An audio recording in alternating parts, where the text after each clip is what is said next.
We embody within us as human beings all the laws and principles that operate within the greater divine cosmos that sustains and embraces us. And our intelligence, correctly deployed, gives us access to the knowledge of all there is. Acquisition of that knowledge holds the promise of eternal life, immortality, and entry into the higher consciousness responsible for our being here. Our guest today, rebel scholar and Egyptologist John Anthony West, is an Emmy Award-winning documentary filmmaker and author of Serpent in the Sky, a symbolist view of ancient Egypt. He's a scholarly samurai who's taken on establishment Egyptology and the quackademics whose feathers are often ruffled by his anarchic spirit. Moreover, he spent over 40 years in pursuit of ancient knowledge. His foundation, the Ancient Wisdom Foundation, seeks to prove once and for all that a high and sophisticated civilization existing in remote antiquity, predating ancient Egypt, Sumer, and India by millennia, built the Great Pyramid and Sphinx. More importantly, John's on a quest to discover how we acquire a higher level of consciousness that we all have, at least in principle, he says, within us. How do we live and die successfully in this pain factory, prison planet, or what West calls the lunatic asylum?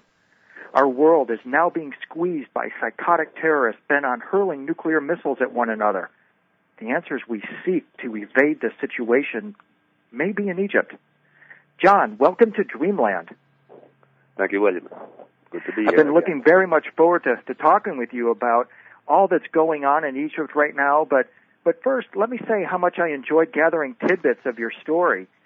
You woke up at 13, or at least realized everyone else was asleep. Then in college, which you hated, repeated listening to Beethoven's late quartets awakened you further.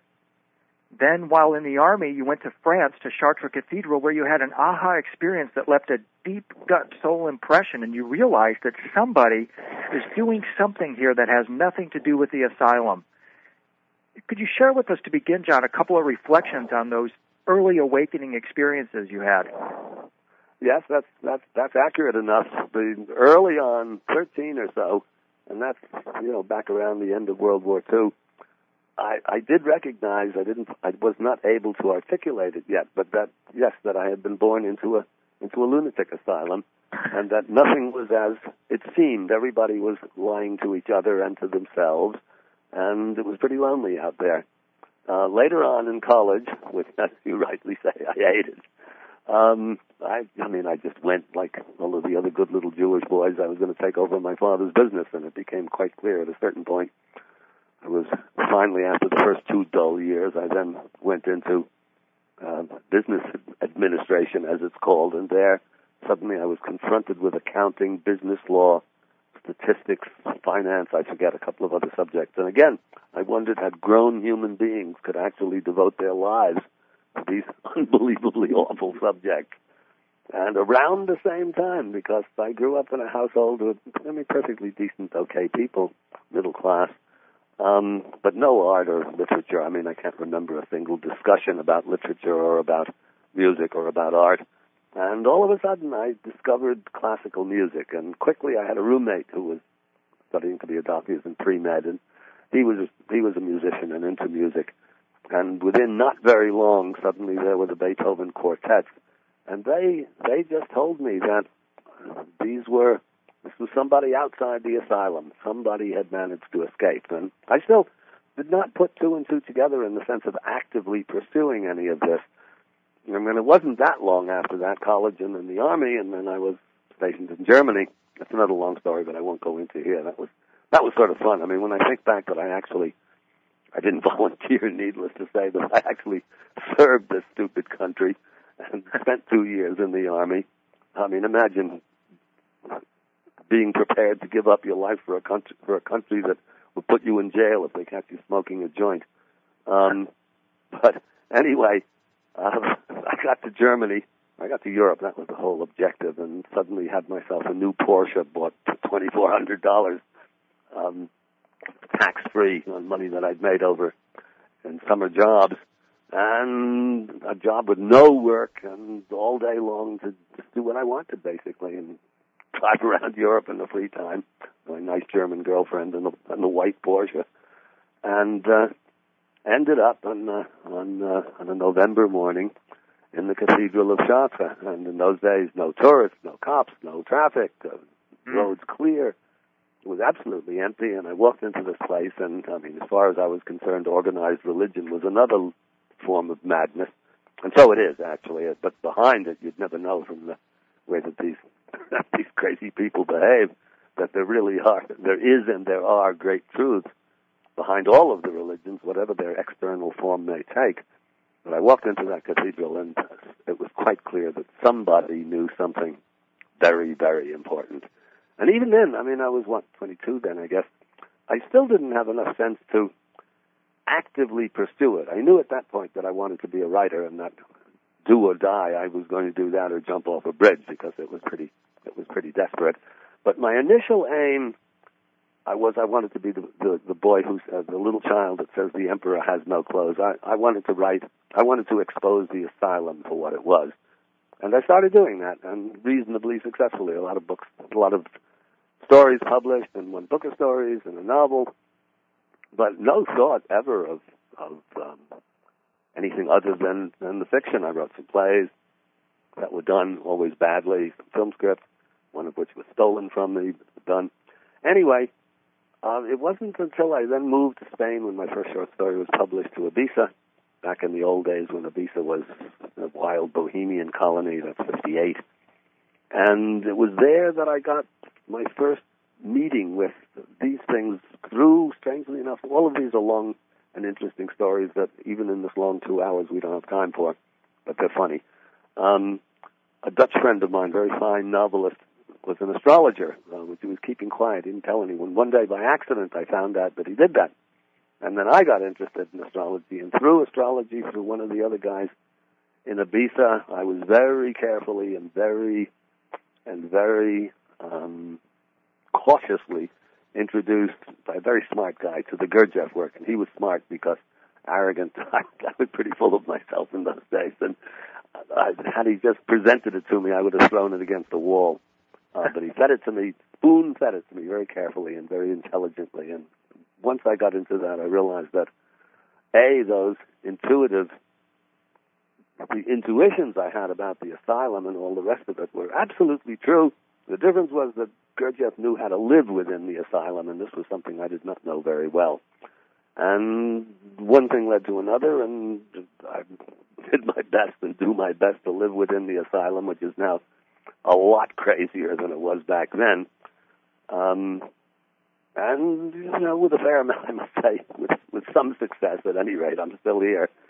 And then, of course, the whole focus changed to a certain extent. Instead of the creative writing being entirely satiric and destructive, it became what I like to call constructive destruction, because I like your scholarly samurai, because, I actually enjoy the battle. A lot of our colleagues writing in these alternative fields wish they would, somewhere along the line, that the quackademics would acknowledge them and take them into the fold. And with me, it's exactly the opposite. If one of these days they suddenly turn around and are beaten into the ground and realize that these things that we're talking about are correct, I'd be mostly embarrassed by this. It would be like getting invited to dinner by George W. Bush. I wouldn't know what the hell to do about it. But anyway, that's, in a nutshell, a long nutshell. That's how I got into it. And then when I finally got on to Egypt, and by this time I was living in England and I was in the Gurdjieff work. Without Gurdjieff, I never would have understood a word of Schwaller, but somebody in my group introduced me to Schwaller. At that time, only the books by his wife, the novel Herbach and Herbach Disciple, had been translated into English. But I read that, and I lapped that up like a thirsty man in the desert. It was just quite clear, and it corroborated the things that Gurdjieff, from a scholarly point of view, the things that Gurdjieff had to say on a take-it-or-leave-it basis about ancient Egypt in particular and ancient civilizations in general. And one thing led to another, and all of a sudden there were book contracts, and then I had to get really serious. And for almost a year, I went every day to the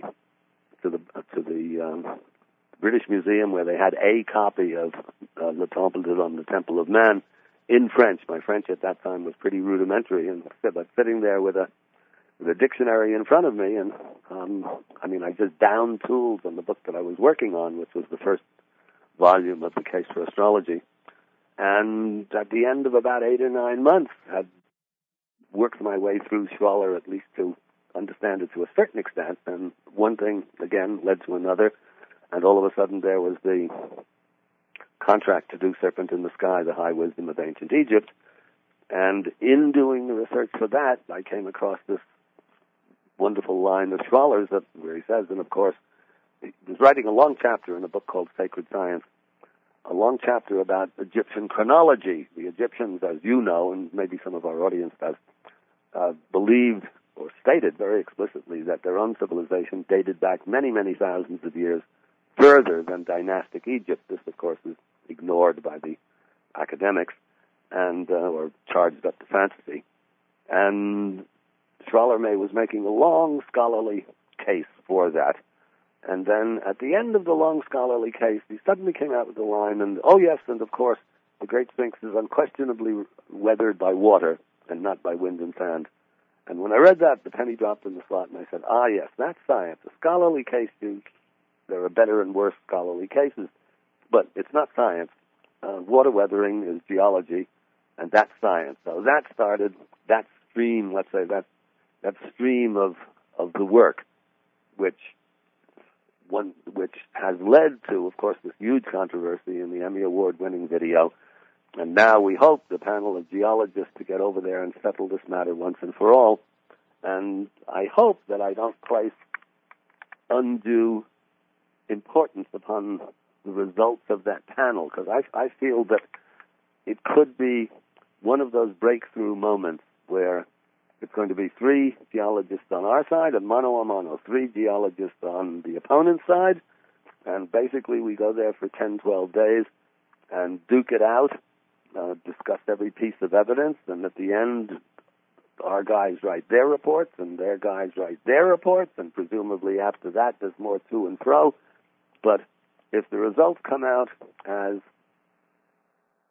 unconditional as I hope they do, I think they won't have a leg to stand on anymore. And at the very least, they will have to acknowledge that the Sphinx and certain of the other bits of Egypt is much, much older, many, many thousands of years. We won't be able to put a date on it yet. That's down the pike somewhere. A breakthrough moment, folks. And when we return after this break with John Anthony West, we'll continue to talk about the controversy that swirls concerning the true age of the Sphinx. This is William Henry. This is Dreamland. We'll be right back.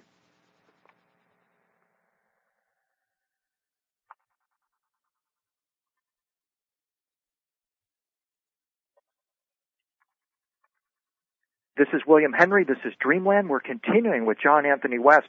John, just before the break, we were talking about the controversy swirling about the Sphinx, which is in reality a controversy about the state of human civilization at that time that the Sphinx was built and prior to it. The accepted academic view is that mankind was in a state of global hunter-gatherer development, and there was no civilization to speak of by our current definitions that could have possibly built these structures. So, you know, what gives here? What's happened in our true understanding of ancient Egypt?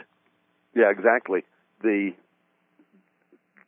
Sphinx is, you might say, is the linchpin of that whole idea. I mean, this is the idea that more advanced civilizations existed in the distant past is not new. It's not Schwaller and it's not Gurdjieff. I mean, the legends and myths of virtually every society, be it sophisticated or traditional tribal types of societies, all talk about a golden age, about periods where the people were much more intelligent and sophisticated than they are now, of catastrophes that decimated the whole thing. I mean, Noah's Ark and the Old Testament, et cetera, et cetera. So it's not that this is suddenly a new discovery on my part. It's just, or on Schwaller's, but rather that it provides not only the most clear-cut proof, but the simplest to understand. You see, actually in the last 10 years or so, or more than that, since Schwaller, it goes way back. It goes back at least to Ignatius Donnelly writing his, actually terrific book called Atlantis back in 1888. And it's part and parcel of Helena Blavatsky's Isis Unveiled and the Sacred Doctrine. And all of these documents, all of these sources talk about exactly what we're saying now. But it's not provable exactly. Donnelly had lots of evidence, but Blavatsky doesn't talk much about evidence. Anyway, later on, Schwaller himself, trouble with Schwaller is that he's quite impenetrable, and even it's one of the great quackademic lines of all time. When Schwaller's book first came out in 57, one of the more eminent Egyptologists of the time, named Etienne Drieton, who was the head of the French mission in Egyptology mission in Cairo at the time, said we must erect a common wall of silence around this work. That's just a great line. It's sort of in the class of Charles Dewell, the Commissioner of Patents in 1897, saying everything that can be invented has been invented. Exactly. It captures in a line basically the soul of academia. And they did a pretty good job of it, except for people like myself and Robert Lawler, and there are a handful of us, you might say symbolists and Schwallerites, who have kept the Schwaller flame alive in our own way, but Schwaller himself remains pretty impenetrable, and it's not going to be otherwise. It simply is difficult work. Anyway, the power of the Sphinx, the whole idea of the water weathering, is that it's so simple. There's been a ton of work in the last 10 years or so. There are a dozen really interesting books on this subject demonstrating, and I hope you get some of these guys on them. You probably have had some of them on Dreamland already. But demonstrating that in megalithic times they knew the exact dimensions of the Earth. They had a highly sophisticated astronomy. They had a very advanced geodesy. That's the science of Earth measures. It was all there, and there's a mountain of evidence out there now. However, most of that evidence is not easy. In other words, it takes you don't have to be an absolute specialist to follow it. You don't have to be an astronomer to follow the astronomical argument. I'm not an astronomer. I know barely enough that I can follow the text, but it's not easy. And the thing about the water weathering is, there's the Sphinx, and it's a fabulous statue, and there's the weathering, and you can't miss that. And the argument is comprehensible to a 10-year-old. And in fact, our video is often played. Whatever the quackademics say, they can't control the lower grades, and so often teachers on their own 6th, 7th, 8th grade show the video to their students, so they get a different view from what they're normally taught. So anyway, that's really, let's say, that's its watershed possibilities. That it's not necessarily that it's more important evidence than a lot of the other material that's out there, but that it's so easily comprehended and so easy to express simply that everyone can get it. And, of course, that's its power, and that's why it is so fiercely contested in the halls of quackademia. An Air Force friend of mine said, very well, he said, it's an Air Force saying that the flak is always thickest when you're right over the target. That's where we stand on that one. And so you have a geologist panel in your foundation. You're looking for funding that will help to test your water weathering hypothesis. Mm-hmm. And this is a great way for individuals to participate in this research, in this Egyptology. Do you have a website for your foundation? Actually, not a separate website, but there's an entry on my own website, jawest.net. And we're in the process now. I have actually a fair amount of the funding put together. We're in the process now of getting the material together to go out and look for our participating geologists. And I have from Zahi Hawass, who is, through another long and amusing story, turned from being a bitter enemy that was really making life difficult for me in Egypt to even better than a détente, and it's more than civil. We actually get, on a personal level, we get on with each other quite well and go out and have drinks and dinner every once in a while. And in public, he's as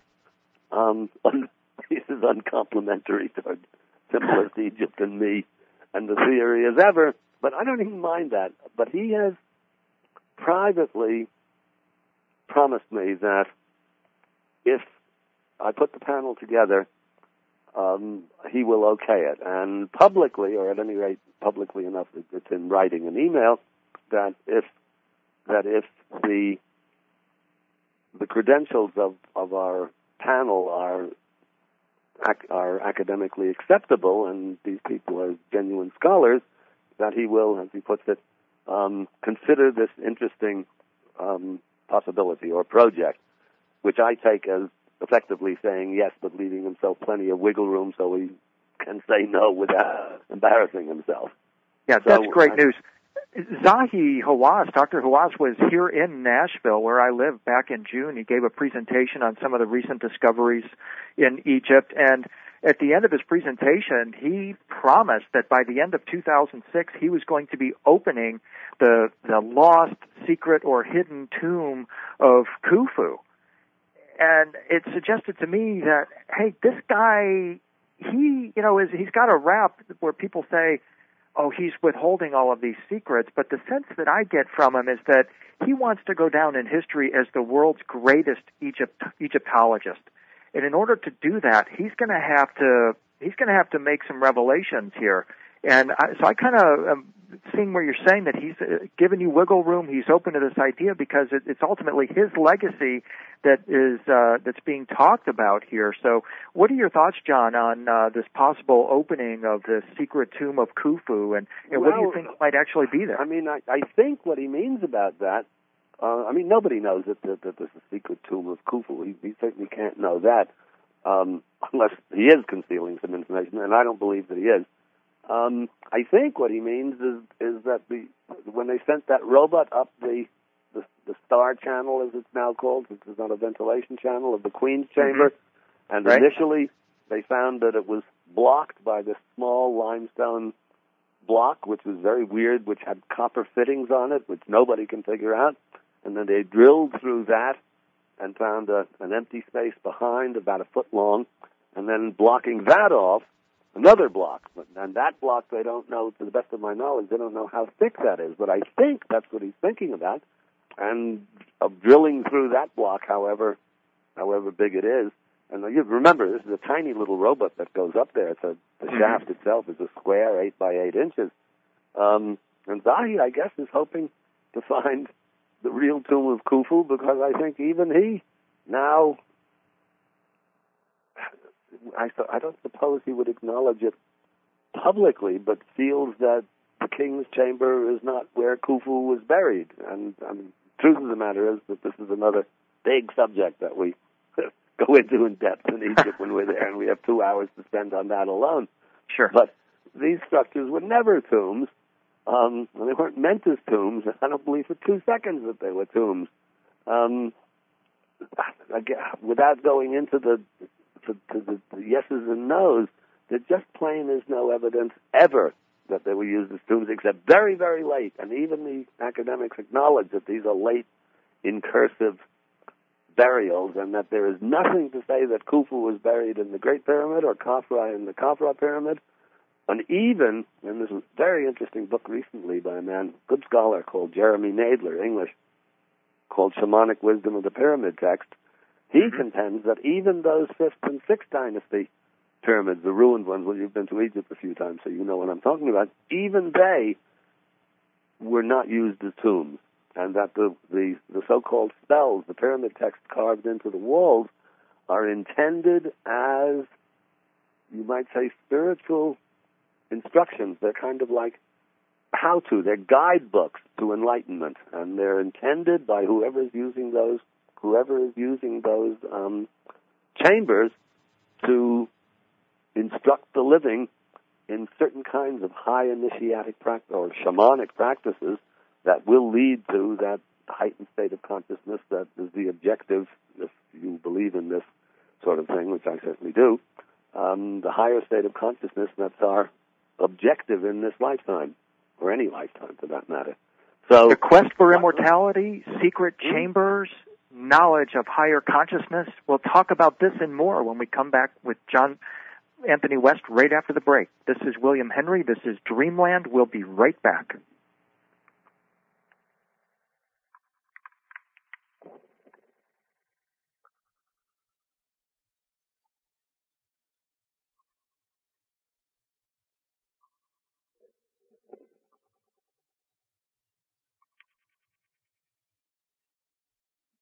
This is William Henry. This is Dreamland. We're continuing with John Anthony West.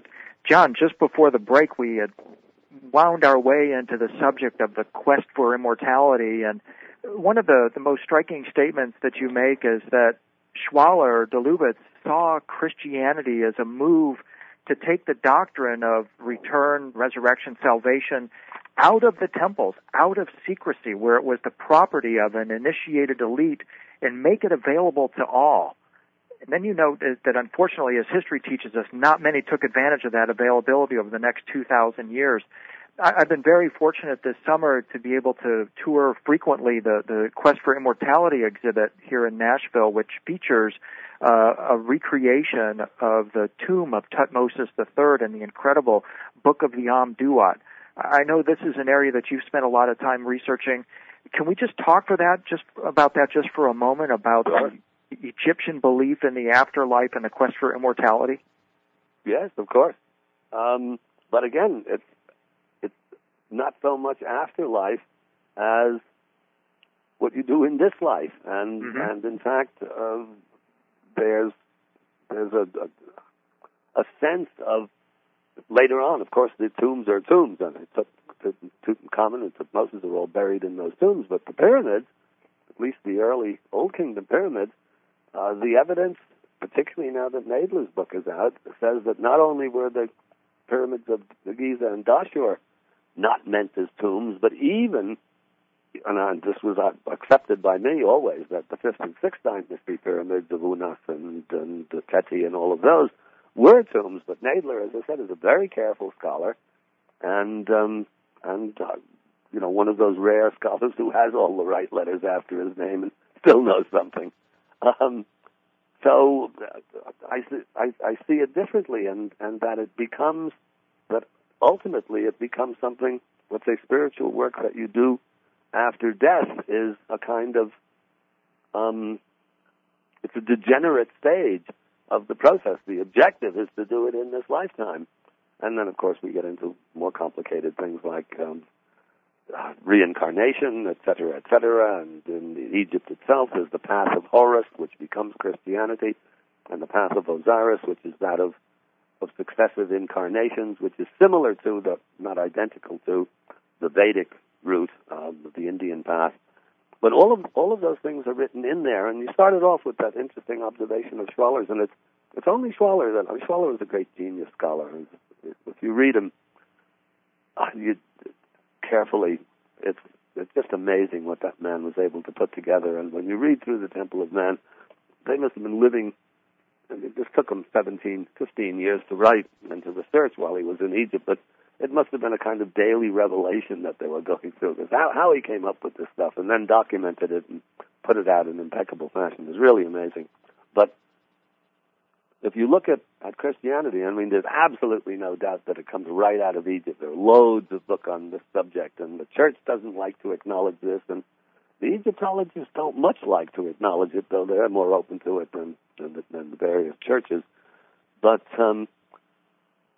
it's a very interesting way of looking at it, remember that by the time Christianity is on the scene, Egypt is quite degenerate. Ptolemaic Egypt is definitely degenerate.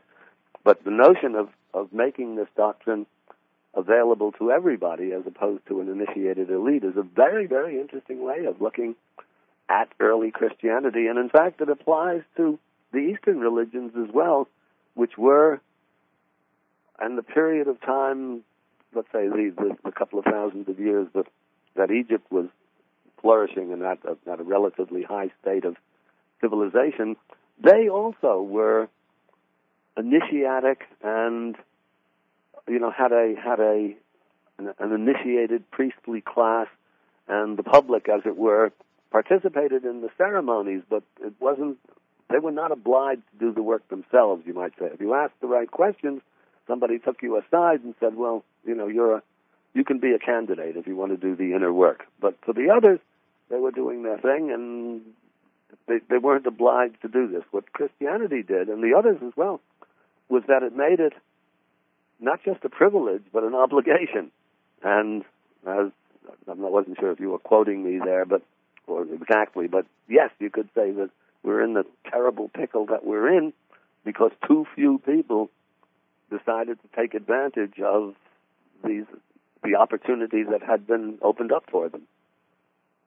And that brings up the issue of self-responsibility in these times. One of the key images that I see in the Book of the Amduat, which is divided into 12 hours or gates, comes in the 11th hour where the figure is portrayed as the feathered serpent.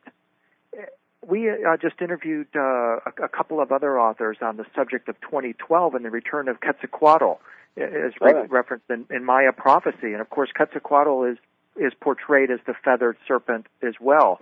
And I just find it kind of interesting that here in the tomb of Tutmosis III, we have this very clear representation of this figure, this messianic-type figure, or this figure, this enlightened being that the Maya are also describing. Mm-hmm.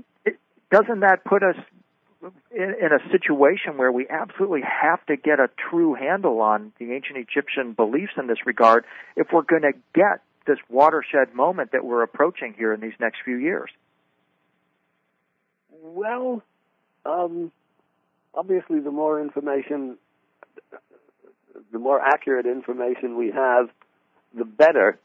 But it's not that we're going to revive the ancient Egyptian doctrine. It's that the principles upon which it was based are eternal, and they never die. But we're not going to bury our elect pharaohs anymore and bury them in elaborate tombs, and it's just not the time for that.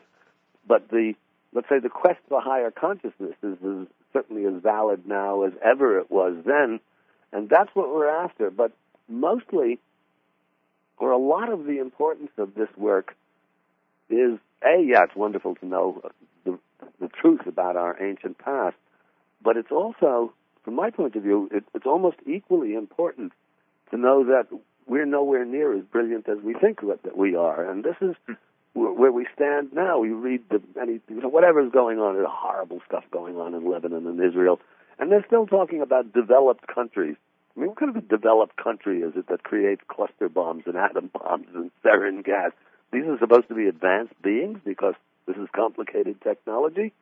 So it's equally important to know, that what I call our Church of Progress is the antithesis, or very nearly the antithesis of true civilization, and the other is that the recognition that in the past, not only were people far less, a lot further away from completely destroying the planet than we are, but also that they were in possession of a metaphysical doctrine that actually corresponded to what we are on this earth for, which is precisely to arrive at a higher state of consciousness that is divine, but that knowledge existed in the distant past and is recoverable. And so in other words, it's a two-pronged thing. You can't throw over whatever it is that you're doing and thinking unless you're thoroughly convinced that you've been conned, basically. You've been good and conned through a system called education, which I have a John line, which is that education is to the mind what age is to the immune system. The more exposure you have to it, the more likely it is to be lethal. So we've been conned, but then the antidote, we've been poisoned even, but the antidote is to hand, because if you only know that you've been conned, that's terrible. That's where I was when I was young, up to 13, up to 25, 26 or so, up to at least going into that epiphany in the Chartres Cathedral. But if you know that we've been conned, and then there you have, Gurdjieff is my, let's say, my teacher of choice, because it just, to me, corresponds to his system, his method corresponds to the current situation. But Gurdjieff is not everybody's cup of metaphysics, and there are plenty of other places to get it.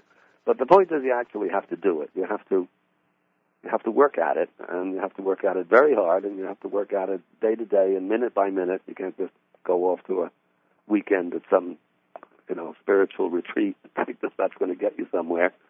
But you need those two things. You need to know that we've been conned, and two, that that there were high civilizations in the past where they understood what we were here for, and that knowledge is recoverable. And what's more, not only is it recoverable, but it is, at least in principle, it's possible for it to be active again. That it could actually change things. Now, that's the big crux, because I think that you were talking before, that you had people on talking about the Mayan prophecies and all of that. And 2012, without going into the pros and cons of 2012, really, when you look at what's going on now and you read about the ecological stuff and these nutcases who are trying to deny that there are these problems, as the oceans are dying and the land is dying and the whole thing is 3 times as many people that are supposed to be on this planet. If you can't miss that we're approaching some kind of major conflagration. I don't know if that's the right word, but there's got to be a big shakeout coming soon. And 2012, 6 years from now, doesn't seem to me to be unreasonable, as it were. I mean, 2012 looks a lot more probable than 2052. I don't think we have a lot of time left. And so I do think that it is of huge importance and that enough people, some kind of critical mass of people, understand the situation for what it is and try to take measures to act upon it. I mean, you can't change the world. The only thing you can actually change, and you can't even change yourself, but you can develop yourself. And that enough people do this and set examples so that others catch on. And one of the curious things, one of the few hopeful signs, as I see it, is that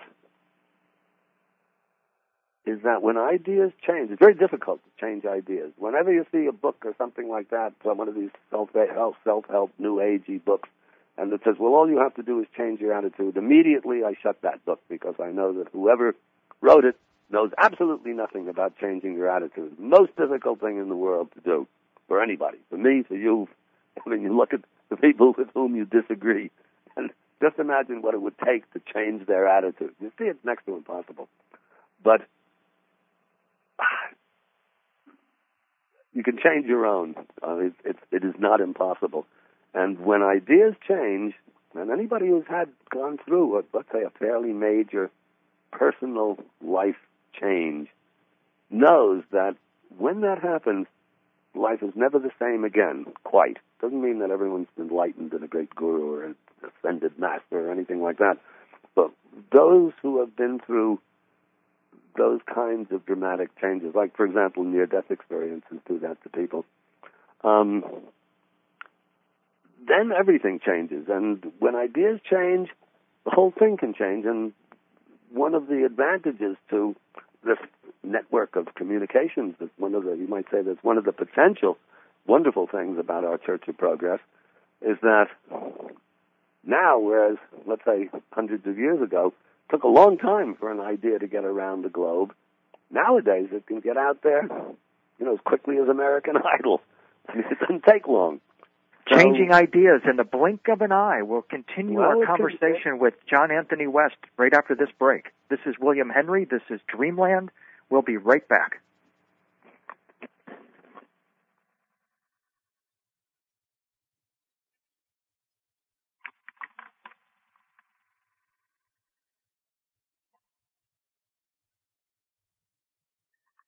This is William Henry. This is Dreamland. We're continuing with John Anthony West.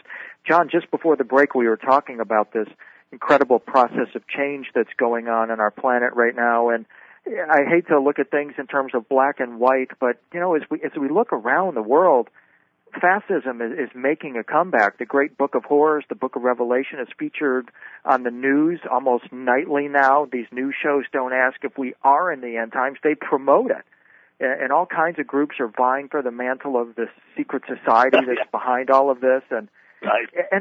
and a lot of it seems to go back to Egypt. Why is that? Why the end time stuff goes back to Egypt? No, why do all these secret societies always point to Egypt? And I mean, even the founding fathers of America and the Freemasons found their roots in Egypt. But aren't we going to discover that our past is far more ancient than even Egypt itself? Oh, well, that, for certain, we're going to find that out. Yes, there's no doubt about that. Well, that's where our geopanel and a lot of other things come in. But apart from that, you see, the notion that civilization begins in Greece is really quite new. I mean, this is the 19th century. This is a fabrication by 19th century historians. The key book of that is Martin Bernald's Cornell scholar, Black Athena, the Afro-Asiatic Roots of Greek Civilization. It's quite clear from this book, and Bernal is not even into the metaphysical side of things. He's much more practical, sociological, and so on.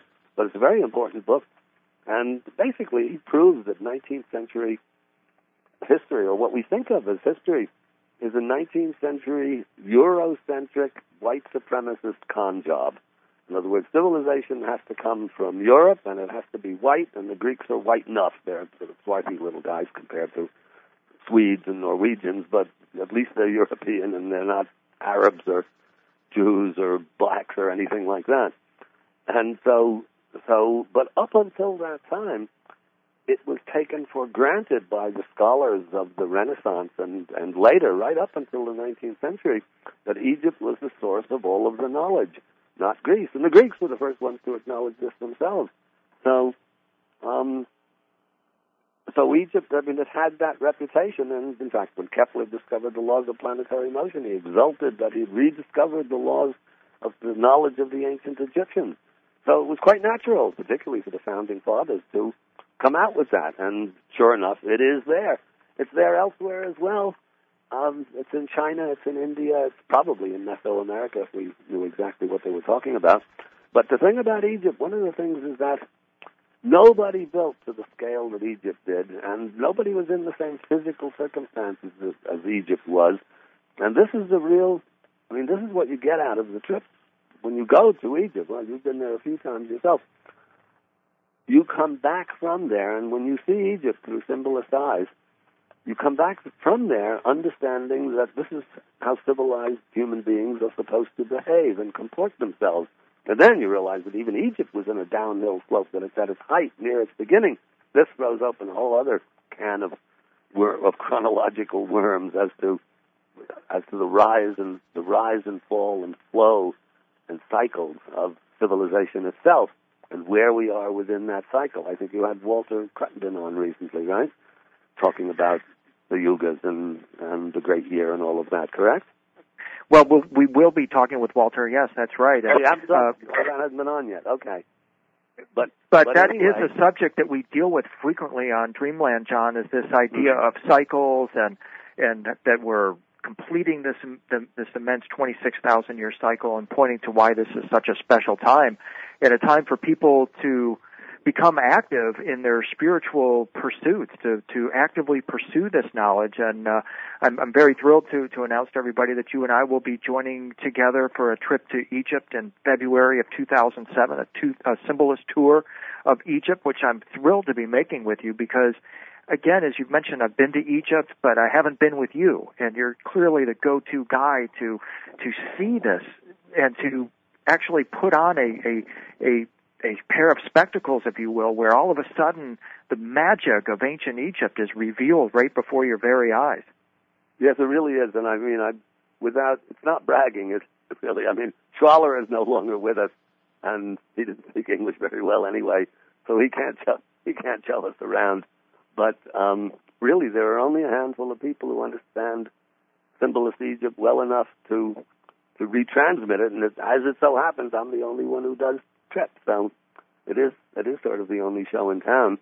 And I mean, another John line is, if you don't see Egypt through symbolist eyes, you don't see it at all.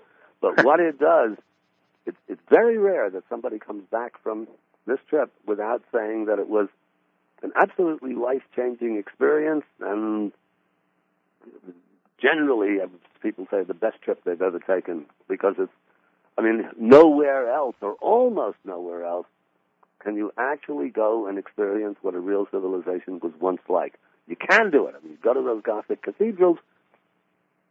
If you had somebody taking you around Chartres or Bourges or some of those other wonderful places who had the background in the philosophical and metaphysical background of Christianity, which is, of course, rooted in Egypt, you might get something of the same sort of thing. There are actually a couple of guys who do that, I think. And if you have somebody with that kind of knowledge taking you around India, wherever it's left, or even actually also if you had somebody, now, I mean, who goes to the Middle East? Egypt is still okay, but nobody's going to be taking you around Iraq these days.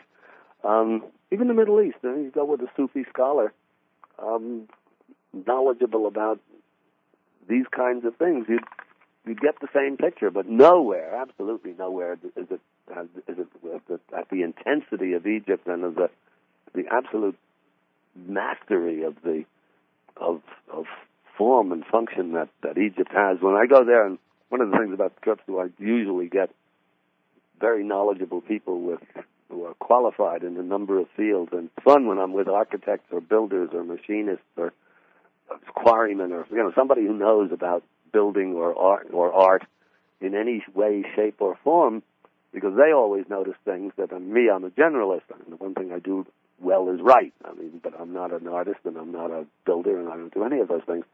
But when I get these knowledgeable people and they start analyzing things that the academics just kind of slough over, oh yeah, well, they just move these up the ramps. But get somebody like Chris Dunn on there with his measuring sticks that measure to a 10,000th of an inch tolerance, and we're looking at 70-ton blocks that with today's machines you couldn't get these Ferrari-like tolerances on stone, and here they have acres of things done to this level of tolerance. And you know that you've been conned, that everything you've been taught about ancient civilization it's not outright false, prodigiously misleading. And so 12 days over there, and this is a learning experience. And another outright falsity that is promoted actively is that Muslims don't like us. When I first arrived in Egypt, I was prepared for harassment. I was prepared. My family was saying, "Are you crazy going to Egypt? Muslims hate Americans." But then when you step on the soil, it doesn't take but about 2 minutes to realize what a con that is, that somebody wants us to believe that people on this far side of the planet hate us because of our way of life. And in fact, that ends up not being true at all. And that, to me, suggests a very important reason, if for no other reason, to go to Egypt is to interact with this culture that we're spending trillions of dollars to decimate. Yeah, right. Well, actually, who's responsible for that is one person, and that's the media. I mean, the New York Times is maybe the worst offender. They send somebody whose name is Goldberg or Friedman out there to look for the unrest. Well, you look for it. By the way, I can afford to talk this way, so I don't have to worry about being called anti-Semitic like Mel Gibson, since I'm as Jewish as those guys are. Actually, I'm better a Jew than they are, because I obey the Sixth Commandment. I don't kill anybody. So they go looking for the unrest. Well, it's there if you go into the back alleys or whatever, and they read this stuff of anti-American feeling, blah, blah, blah.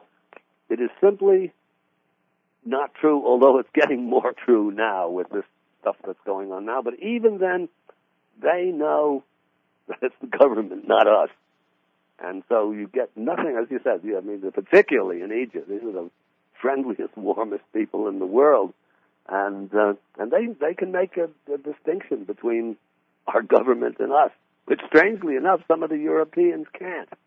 go over there to Holland or France or Germany or something, and they hold us responsible for the president. Another thing I love about Egypt, John, is that when you're there are discoveries awaiting almost every place you go. It's as if this stuff is right underneath our nose, but we just can't see it. And a recent example of that is the discovery of the possible origin of Tut's gem. There's this incredible pectoral, this necklace that's been sitting in the Egyptian Museum in Cairo for, about 70, 80 years now. And all of a sudden, now we have a mineralogist who notices this strange yellow-green gem and begins this process of checking it out. Turns out this gem is made of glass, and its origin is almost completely unexplained. Nobody knows where it came from exactly, who or what made it. They're speculating that it was some sort of an impact of an asteroid that might even have caused this, that long ago, perhaps millions of years ago, there was a hot sky over the Sahara that caused the glass there to vitrify. And I mean, this is just one example of a recent discovery that I think is tremendously exciting. Oh, yeah, there's a lot. And actually on the trip, there's no trip, on my trips, there's no trip where we don't discover a bunch of new things, sometimes little things, sometimes bigger things, because there's always this dialogue going on. And somebody says I actually, in times, experience a moment of sympathy or even close to compassion for the poor quackademics, because they are actively not looking to learn anything new except what they already know. I'm actively looking for new things.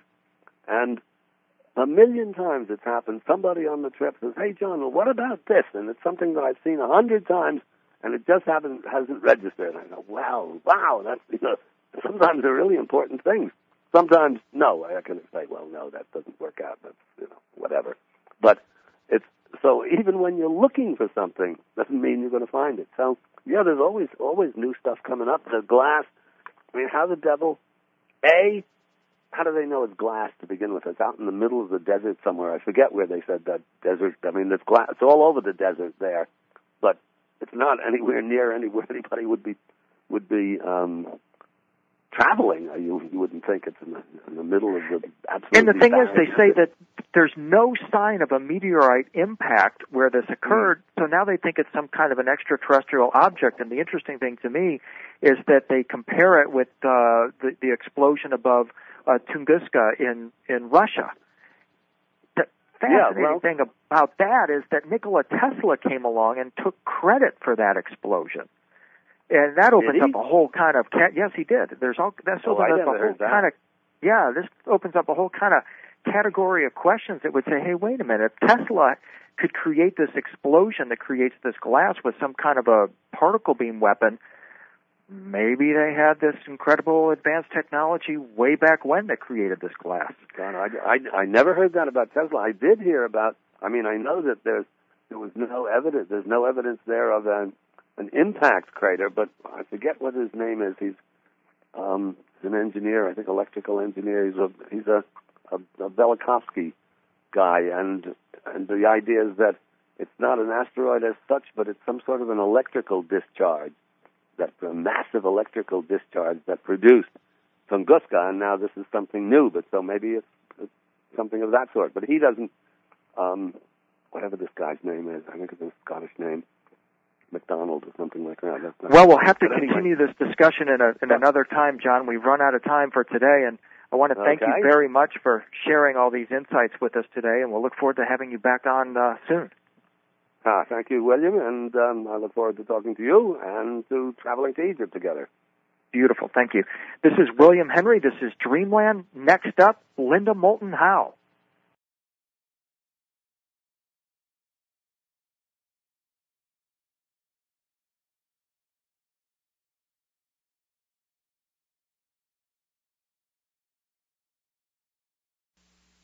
You're about to experience something that you just can't get elsewhere. Emmy Award-winning science reporter Linda Moulton Howe reporting on the absolute leading edge of science, discovery, and the true mysteries of the unknown.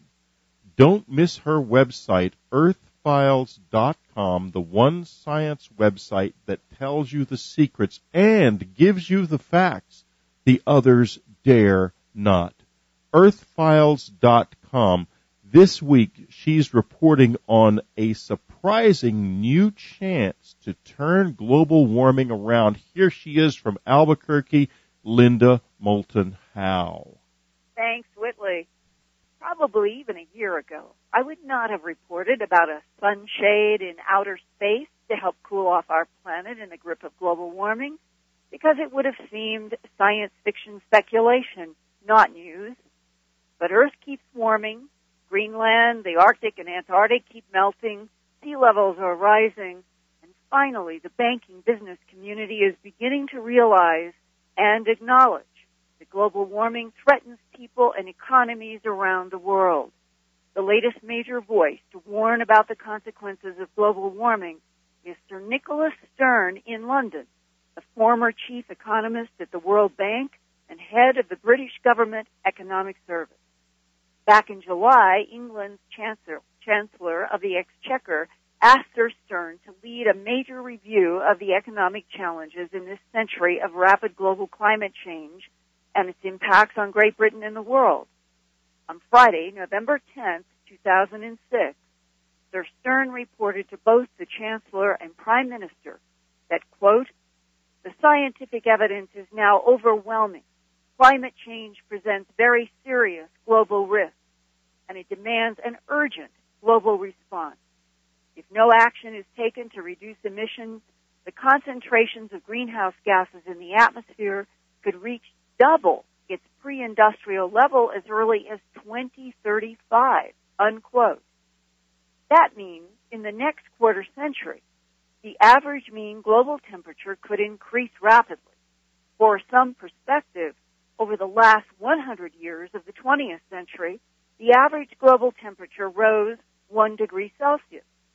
If in the next 29 years the Earth warms over 2 degrees Celsius, a probability warned about in Sir Nicholas Stern's official report, the consequences could be catastrophic for regions of the planet that will be plunged into severe drought while other regions experience excessive rains and flooding.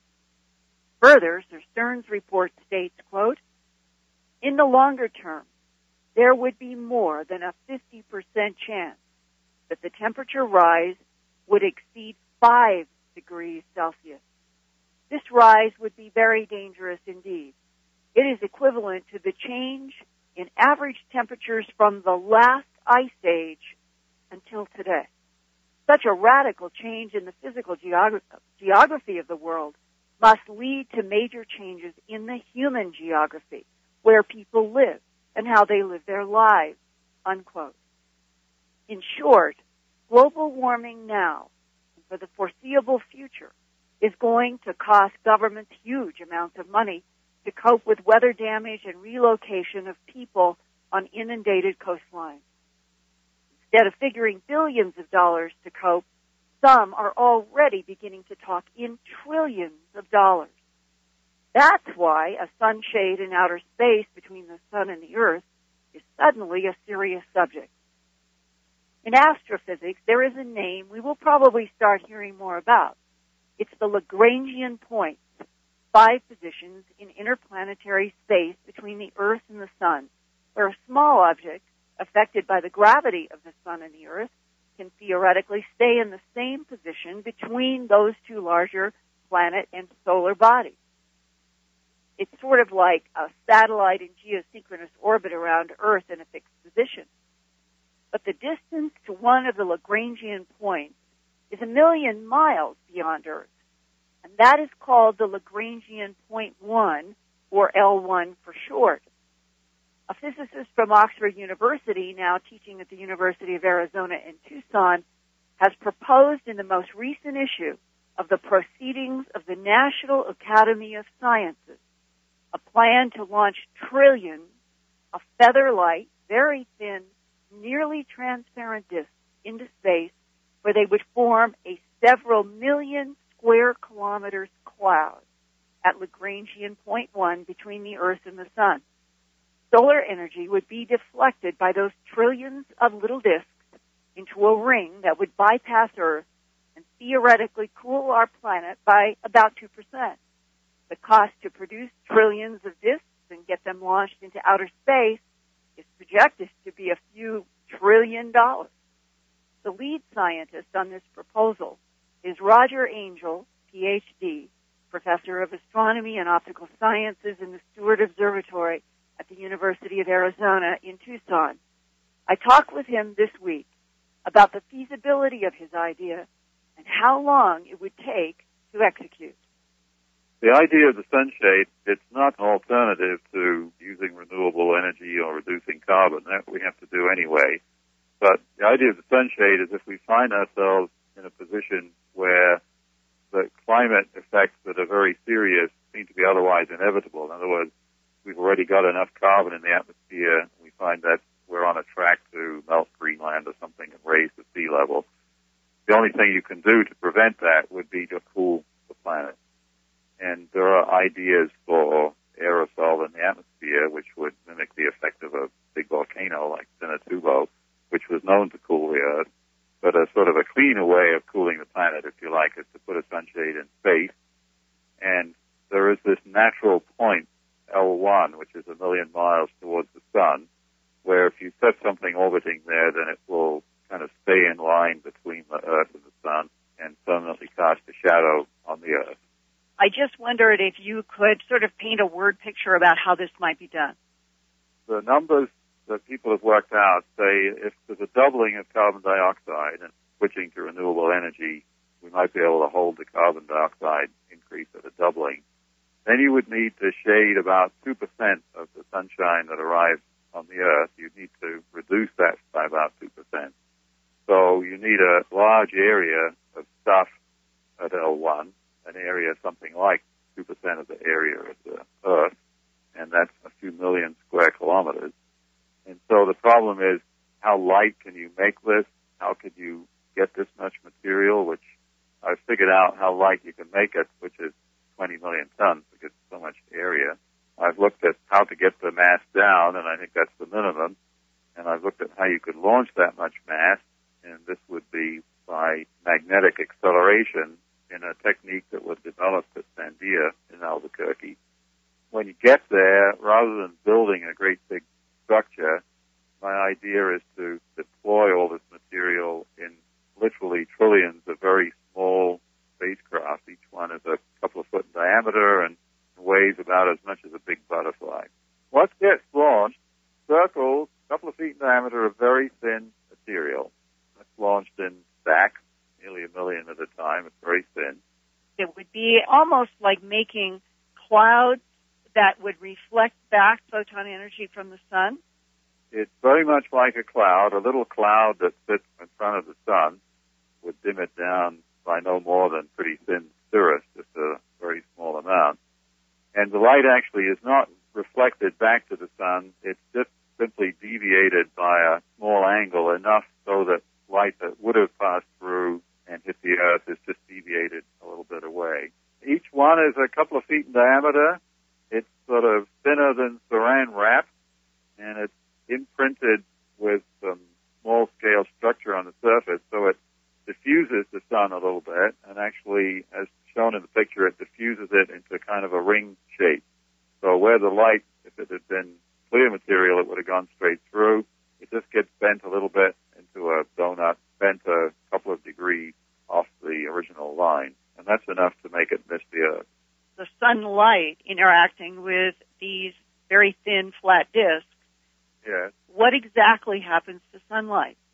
Instead of heading straight towards the Earth, which is what it would have done if there were no circle there, when it goes through the circle, it gets bent by a couple of degrees in all directions. So the sunlight spreads out into a donut shape and misses the Earth, which is in the middle of the donut. What if something happens and we are in global warming and suddenly something changes and we need more solar energy? Well, each of these things is actually controlled. Unfortunately, this point in space, if you put something there and you don't control it, eventually it will wander away. So each little 1 gram disk, there are some sensors and some ways to reflect the sun to put pressure on it to actually hold it in the right place. And at any time, you could send out a signal which says, okay, move to one side. And they have within them, through these little solar reflecting sails, they can move off to one side.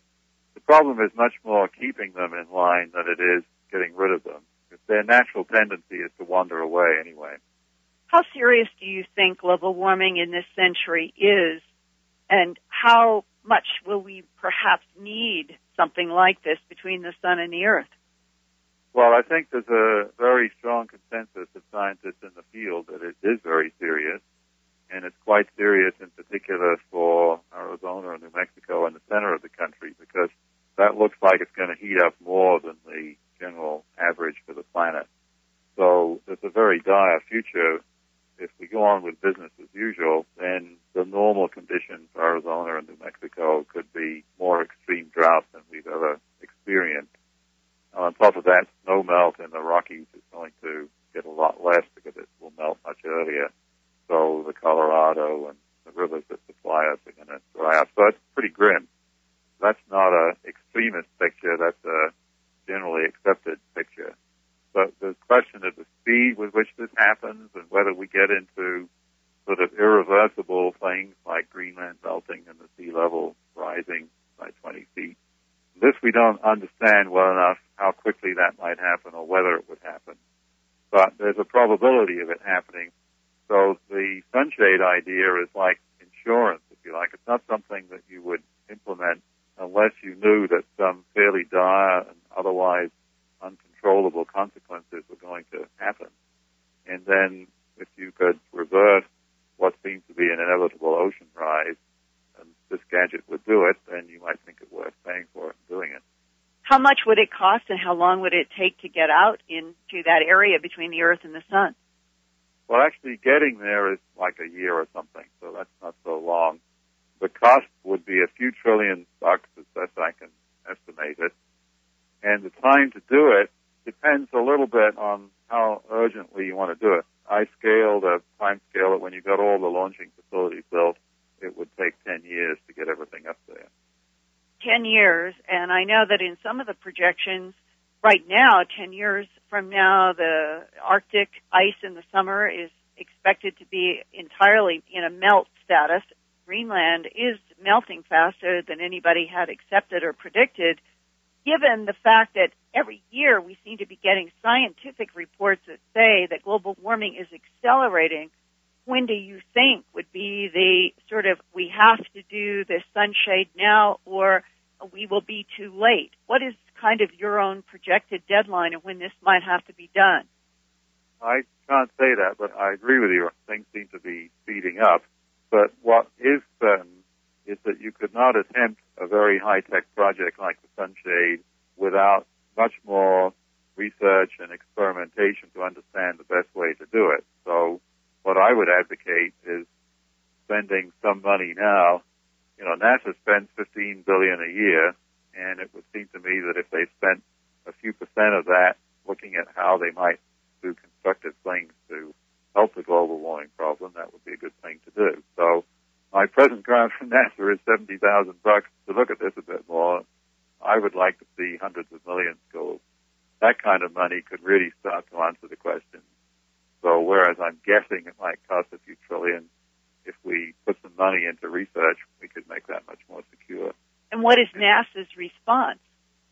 At the moment, they're too busy with other things. And as you know, the national priority set by the administration is not very high in this area. And what do you say to people who make the argument that the Earth has been going into global warming, going back, let's say, to the time of the dinosaurs, on cyclic periods as well as ice ages, and that whatever we are entering now might be some normal cycle of the Earth and we better not tamper with it? No serious scientist, I think, is saying that. The evidence that this is man-made by fossil fuel burning is overwhelming. And that the consequences by the end of this 21st century could be what? Pretty severe things. The places of the planet where it goes hotter than the average, it's extremely unpleasant. People who live near the present sea level, and there are hundreds of millions of them, if the sea rises 20 or 30 feet, That's the end of their city. So the level of damage is potentially enormous. And on that scale, the space sunshade, I believe, would last 50 years. And if it costs $5 trillion, that's $100 billion a year. And this is much less than 1% of world GDP. So even though in absolute terms these things are very expensive, in terms of the cost to the planet, it's almost negligible. And if the sunshade doesn't get funded and doesn't get launched, what is your greatest worry? My worry at the moment is that we actually study it and other ways to cool the planet, like sulfur in the atmosphere, or increasing clouds, or making more ice on the ocean, or, there are many possible alternatives to reducing the heat input from the sun. I think we need to look at them all very hard now and invest money in the research, along with renewable energy and ways to cut carbon. But these are complementary. We have to cut carbon anyway, but ideas like the sunshade are in case we just can't move fast enough, and that we've already put a huge amount of carbon in the atmosphere, and we're just beginning to see the effects of that. And if it turns out those effects are very bad already, then we need something like the sunshade. And is there anybody who is standing by and is ready to make these many sunshades that could be launched? The technique of mass production would have to be increased even more than anything we mass produce now in quantity millions, and we would have to learn how to mass produce in quantity trillions. And that's a new level of mass production. When you say that, is that one of the big stumbling blocks that a lot of people would say it's an interesting idea, but it's not feasible to do? I think we don't know at the moment how to bring the cost down enough. I've quoted in the paper that mass production of high-tech things like laptop computers is presently about $100 a kilogram. If you buy laptops by the pound, they're about $100 or $50 a pound. And we have to get the price of these little flyers down to about $20 a pound. They're of comparable complexity to a laptop. And similarly for the launching, we have to learn a lot, but at least I can show that the energy needed to do this magnetic or electromagnetic launch is quite affordable. This is how I came up with my cost estimates of the few trillion. But if you were funded to do this and the world said, yes, we need to do this, it might take at least 20 years to get all of this produced and launched and in place? Yes, it would take at least that long. But in the meantime, other techniques like putting sulfur in the atmosphere, sort of quicker fixes to cooling the planet. So this would probably be the first line of defense, might be creating artificial volcanoes, but they're fairly short-lived. So this would be a longer-term fix that would give us a bit more time to cut our carbon and so on. And if we put sulfur in the atmosphere as a first step at reducing the impact of global warming, wouldn't we then have another problem of acid rain? It turns out that already far more sulfur is being put in the atmosphere than you need to control global warming. It's just that it doesn't go into the stratosphere where it's useful. So you could actually produce acid rain and increase the amount of sulfur at the higher parts of the atmosphere where they do the cooling job. Meaning that there might be an atmospheric level where the sulfur is not going to precipitate down in rain? Yeah, if you go high into the stratosphere, it does a better job of scattering back sunlight, and it also precipitates out much more slowly than from the lower part of the atmosphere. So you can actually have your cake and eat it too. You can reduce acid rain and increase the scattering of the high atmosphere. It's very sobering when you consider the timelines that have just been laid out. The professor is saying that it would take at least 20 years to manufacture the trillions of disks and get them launched, taking a year to get out to the Lagrangian 1 point, 20 years. We are at the end of 2006. So if you add the 20 years to 2007, we then come to the year 2027, which would be only 8 years before that very sobering sentence in the report by the economist in Britain, which states, if no action is taken to reduce emissions, the concentration of greenhouse gases in the atmosphere could reach double its pre-industrial level as early as 2035, and that there is a 50% chance that the temperature rise would exceed 5 degrees Celsius. And Whitley, I am also reminded of a report that I did at Earth Files just a few months ago on an update on the United Nations Intergovernmental Panel on Climate Change. And that was from a variety of different data points. The British especially were now saying that the projected average mean global temperature at the end of this century, in 95 approximately years, could reach a 10-degree Fahrenheit increase. And we're changing Celsius to Fahrenheit in that sentence. But for the Western world, the 10 degrees Fahrenheit was to communicate how serious this is, because in 95 years, if the average mean temperature of this planet does rise as high as 10 degrees, or even 5 degrees, it means that it will have increased in warmth in this century 5 to 10 times more than it did in the previous century. And that, to me, is almost incomprehensible.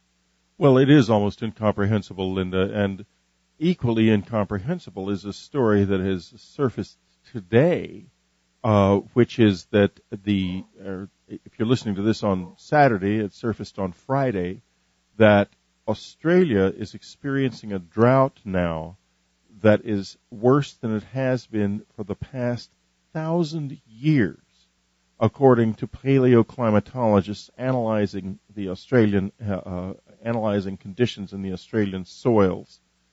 The Australian wheat crop has dropped by 50%.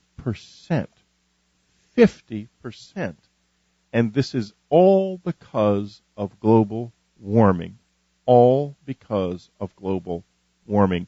So, folks, when you hear these people telling the lie that this is all unproven and we don't know what's happening yet, what those people are really saying, and many of them, I'm sorry to say, are people with secret, hidden ideologies, whether they are Muslim or Christian fundamentalists, who want mankind to be destroyed. What they are really saying is, we should give up.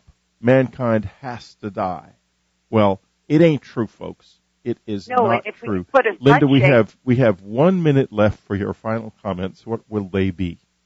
Yeah, Whitley, if we can put a sunshade up at that Lagrangian point, and if it costs a few trillion, as he said, $100 billion a year, weighed against the consequences on the planet, it's not very much.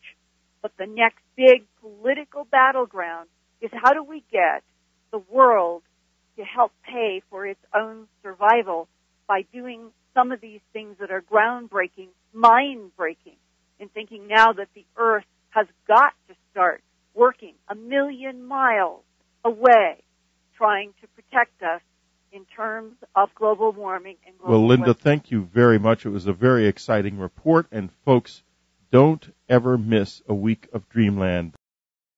A job with no work and all day long to just do what I wanted, basically, and drive around Europe in the free time. My nice German girlfriend and the white Porsche, and ended up on a November morning in the Cathedral of Chartres. And in those days, no tourists, no cops, no traffic, roads clear. It was absolutely empty, and I walked into this place, and, I mean, as far as I was concerned, organized religion was another form of madness.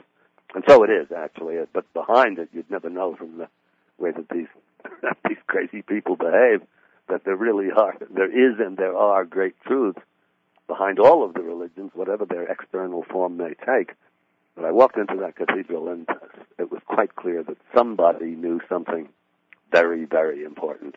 And even then, I mean, I was, 22 then, I guess, I still didn't have enough sense to actively pursue it. I knew at that point that I wanted to be a writer, and that do or die, I was going to do that or jump off a bridge because it was pretty desperate. But my initial aim, I wanted to be the boy who's the little child that says the emperor has no clothes. I wanted to expose the asylum for what it was. And I started doing that, and reasonably successfully. A lot of books, a lot of stories published, and one book of stories and a novel, but no thought ever of anything other than the fiction. I wrote some plays that were done always badly, some film scripts, one of which was stolen from me, done. Anyway, it wasn't until I then moved to Spain when my first short story was published to Ibiza, back in the old days when Ibiza was a wild bohemian colony. That's 58. And it was there that I got my first meeting with these things through, strangely enough, all of these are long and interesting stories that even in this long 2 hours we don't have time for, but they're funny. A Dutch friend of mine, very fine novelist, was an astrologer, which he was keeping quiet, didn't tell anyone. One day by accident I found out that he did that. And then I got interested in astrology, and through astrology, through one of the other guys in Ibiza, I was very carefully and very cautiously introduced by a very smart guy to the Gurdjieff work. And he was smart because arrogant. I was pretty full of myself in those days. And had he just presented it to me, I would have thrown it against the wall. But he fed it to me, spoon-fed it to me very carefully and very intelligently. And once I got into that, I realized that, those the intuitions I had about the asylum and all the rest of it were absolutely true. The difference was that Gurdjieff knew how to live within the asylum, and this was something I did not know very well. And one thing led to another, and I did my best and do my best to live within the asylum, which is now a lot crazier than it was back then. We embody within us as human beings all the laws and principles that operate within the greater divine cosmos that sustains and embraces us.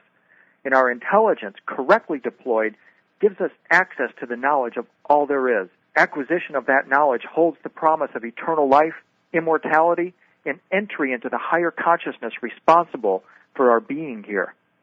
Our guest today, rebel scholar and Egyptologist John Anthony West, is an Emmy Award-winning documentary filmmaker and author of Serpent in the Sky, a symbolist view of ancient Egypt. He's a scholarly samurai who's taken on establishment Egyptology and the quackademics whose feathers are often ruffled by his anarchic spirit. Moreover, he spent over 40 years in pursuit of ancient knowledge. His foundation, the Ancient Wisdom Foundation, seeks to prove once and for all that a high and sophisticated civilization existing in remote antiquity, predating ancient Egypt, Sumer, and India by millennia, built the Great Pyramid and Sphinx. More importantly, John's on a quest to discover how we acquire a higher level of consciousness that we all have, at least in principle, he says, within us. How do we live and die successfully in this pain factory, prison planet, or what West calls the lunatic asylum? Our world is now being squeezed by psychotic terrorists bent on hurling nuclear missiles at one another. The answers we seek to evade this situation may be in Egypt. John, welcome to Dreamland. Thank you, William. Good to wonder that grown human beings could actually devote their lives to these unbelievably awful subjects. And around the same time, because I grew up in a household with, perfectly decent, okay people, middle class, but no art or literature. I can't remember a single discussion about literature or about music or about art. And all of a sudden, I discovered classical music. And quickly, I had a roommate who was studying to be a doctor. He was in pre-med, and he was a musician and into music. And within not very long, suddenly there were the Beethoven quartets. And they just told me that this was somebody outside the asylum. Somebody had managed to escape. And I still did not put two and two together in the sense of actively pursuing any of this. It wasn't that long after that, college and then the Army, and then I was stationed in Germany. That's another long story, but I won't go into here. That was sort of fun. When I think back that I didn't volunteer, needless to say, but I actually served this stupid country and spent 2 years in the Army. Imagine being prepared to give up your life for a country that would put you in jail if they catch you smoking a joint. But Anyway, I got to Germany. I got to Europe. That was the whole objective, and suddenly had myself a new Porsche bought for $2,400, tax-free on money that I'd made over in summer jobs. And I've been looking very much forward to talking with you about all that's going on in Egypt right now. But first, let me say how much I enjoyed gathering tidbits of your story. You woke up at 13, or at least realized everyone else was asleep. Then in college, which you hated, repeated listening to Beethoven's late quartets awakened you further. Then, while in the Army, you went to France to Chartres Cathedral, where you had an aha experience that left a deep gut soul impression, and you realized that somebody is doing something here that has nothing to do with the asylum.